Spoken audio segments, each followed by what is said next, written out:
અને આ કાળઝાળ ગરમીમાં પશુપાલકોને દૂધમાંથી મળતી આવકમાં ઘટાડો થયો છે। પંચમહાલ જિલ્લાના પશુપાલકોના મતે આ વર્ષે ગરમીનું પ્રમાણ વધુ હોવાથી દૂધના ઉત્પાદનમાં 20 થી 30% ઘટાડો જોવા મળ્યો છે।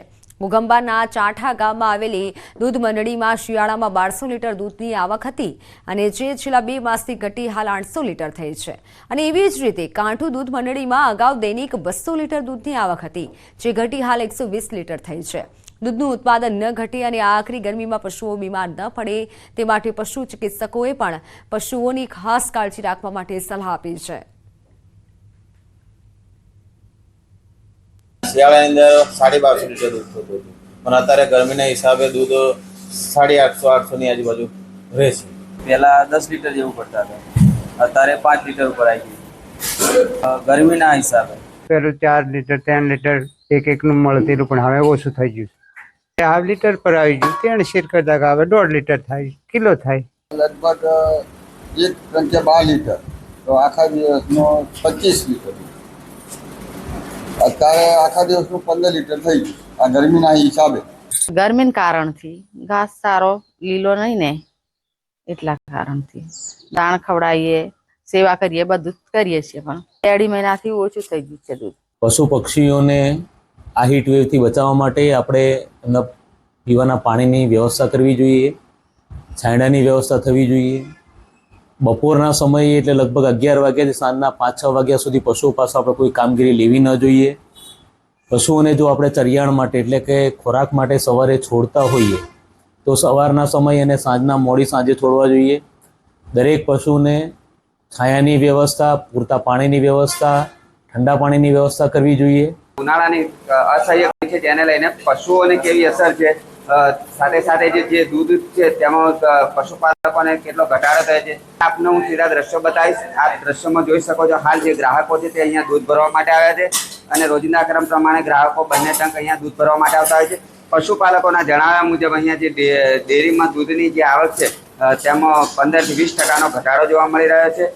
હાલની જો વાત કરવામાં આવે તો જે ઉનાળાની ગરમી છે સાથે સાથે જે અહીંના જે પશુપાલકો છે તેઓ દ્વારા સતત પ્રયાસ કરવામાં આવી રહ્યો છે કે પશુઓને ઠંડક મળે, સાથે સાથે જે ઘાસચારો છે તે પણ મળી રહે।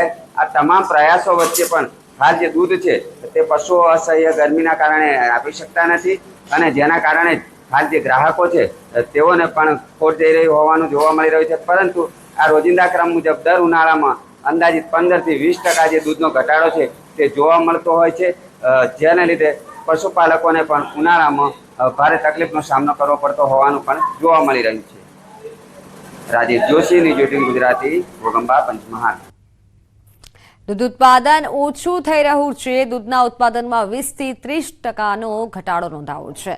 પશુઓની કાળજી રાખવા માટે પશુ ચિકિત્સકોએ સલાહ આપી છે, એટલે આ જે ગરમી વધુ પડી રહી છે તેની અસર પશુઓને પણ થઈ રહી છે। આખરી ગરમીમાં દૂધ ઉત્પાદન ઘટ્યું છે, પશુપાલકોની આવકમાં પણ ઘટાડો નોંધાયો છે। દૂધના ઉત્પાદનમાં 20 થી 30% જેટલો ઘટાડો નોંધાયો છે। तो हवामान विभाग पत्रकार परिषद कर रहा है, सीधा जयशु की तरफ। ड्राई बना रहेगा। साथ ही बात करें हीट वेव अलर्ट्स की, तो अगले 3 दिनों के लिए जो है गुजरात के सभी हिस्सों में जो है हीट वेव अलर्ट जारी किया गया है। अगले 24 घंटों के लिए जो है अहमदाबाद और गांधीनगर डिस्ट्रिक्ट में रेड अलर्ट जारी किया गया है। साथ ही बात करें पिछले 24 घंटों में कैसा रहा है अधिकतम तापमान, उसमें सबसे अधिकतम तापमान जो है 46.6 डिग्री सेल्सियस जो कि अहमदाबाद में दर्ज किया गया है। उसके बाद गांधीनगर में 46 डिग्री सेल्सियस। साथ ही साथ नॉर्थ गुजरात के अधिकतर हिस्सों में जो है तापमान काफ़ी अधिक स्तर में रहा है, जो 45 से 46 डिग्री के आसपास जो है के बीच में रहा दर्ज किया गया है। साथ ही सौराष्ट्र के कई हिस्सों में जो है हीट वेव दर्ज किया गया है, जिसमें से दीव, जूनागढ़, भावनगर, कच्छ तथा सुरेंद्रनगर जो है ये डिस्ट्रिक्ट्स हैं जिसमें सौराष्ट्र कच्छ में जो है हीट वेव रहा है। साथ ही साथ अगर 3 दिनों की अगर हम बात करें उसमें से नॉर्थ गुजरात के सभी हिस्सों में जो है हमने हीट वेव अलर्ट जारी किया है। और साउथ गुजरात के जो है सिर्फ 2 डिस्ट्रिक्ट्स हैं जिसमें बड़ोदरा तथा छोटा उदयपुर है जिसमें हीट वेव अलर्ट दिया गया है। और तीनों दिन के लिए जो है अहमदाबाद और गांधीनगर को डे 1 के लिए रेड अलर्ट और बाकी डिस्ट्रिक्ट्स में जो है ऑरेंज अलर्ट दिया गया है। सौराष्ट्र कच्छ में जो है बात करें तो कच्छ, सुरेंद्रनगर, बोटाड, भावनगर, तथा जूनागढ़ जो है डिस्ट्रिक्ट्स हैं जिसमें जो है अगले 3 दिनों के लिए जो है हीट वेव अलर्ट दिया गया है विथ ऑरेंज कलर। साथ ही बात करें न्यूनतम तापमान की, न्यूनतम तापमान अपने नॉर्थ रेंज में बना रहेगा अगले 3 दिनों तक। और अधिकतम तापमान में जो है अहमदाबाद तथा गांधीनगर के लिए जो है आज भी 46 डिग्री सेल्सियस तापमान दिया गया। उसके बाद तापमान जो है 45 डिग्री के आसपास रहेगा 2 दिन। उसके बाद जो है तापमान चौथे दिन से जो है 2 से 3 डिग्री की गिरावट देखने को मिल सकती है गुजरात के मुख्य अधिकतर हिस्सों में।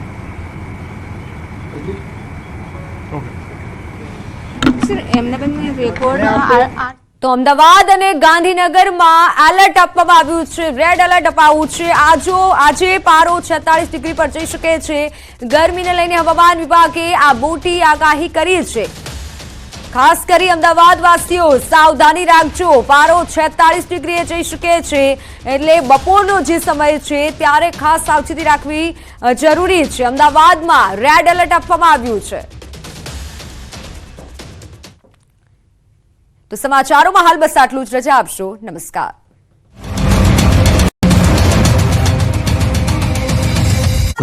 પહોંચ્યો આકરી ગરમીમાં રસ્તા થયા સુમસામ।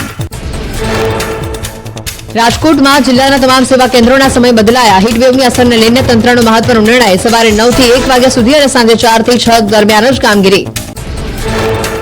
રાજકોટમાં તાપમાનનો પારો 43.4 ડિગ્રીને પાર। 24 કલાકમાં 108ના ચોપડે હીટ સ્ટ્રોકના 3 કેસ નોંધાયા। 3 દર્દીઓને તાત્કાલિક સારવાર માટે હોસ્પિટલ ખસેડાયા। ખેડાના નડિયાદમાં ભર ગરમી વચ્ચે શ્રી ભીડભંજન હનુમાન મંદિર દ્વારા નિઃશુલ્ક છાશ વિતરણ। લોકોએ ભર ગરમીમાં છાશનું સેવન કરી હાશકારો અનુભવ્યો। આજે 350 લીટર છાશનું કરવામાં આવશે વિતરણ। આઈપીએલ મેચમાં 99 લોકોને હીટ સ્ટ્રોકની અસર થતા સારવાર આપવી પડી। 108ની મદદથી તમામ લોકોને હોસ્પિટલ પહોંચાડ્યા। ચક્કર આવવા, માથું દુખવું, ઉલટી થવાની અનેક ફરિયાદ। 8 વર્ષ પછી અમદાવાદમાં સૌથી વધુ 46 ડિગ્રી ગરમી નોંધાઈ। વડોદરામાં તાપમાનનો પારો 43ને પાર। અસહ્ય ગરમીથી હીટ સ્ટ્રોકના દર્દીઓ વધ્યા।